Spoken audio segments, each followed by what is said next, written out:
Hello చింగు. Welcome to one more mini vlog. నా పేరు నఫీసా. మేమైతే బెంగుళూరుకి షిఫ్ట్ అయ్యాము.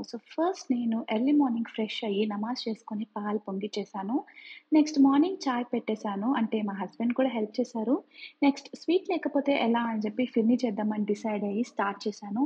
It is an easy peasy sweet. Just మిల్క్‌ని బాయిల్ చేసుకొని రవ్వని స్లైట్‌గా రోస్ట్ చేసుకోవాలి. After that ghee roast the dry fruits. Next add the rava in boiled milk and add sugar for sweetness.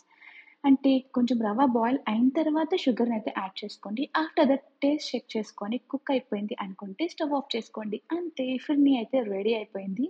బెంగుళూరులో మేమెక్కడో కాదు. సోమి వాళ్ళ అపార్ట్మెంట్‌లోనే ఉంటున్నాము. గోవాకి వెళ్ళడానికొచ్చినప్పుడు మేమైతే డెసిషన్ తీసుకున్నాము.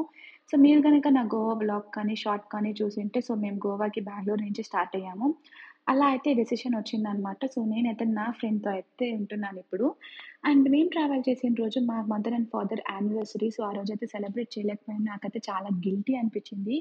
ఆ రోజైతే సెలబ్రేట్ చేశాం. And that simple gesture made them super happy. And ఇదొక మెమరీ అనమాట నాకెప్పటికి. And thank you for watching my video. Bye.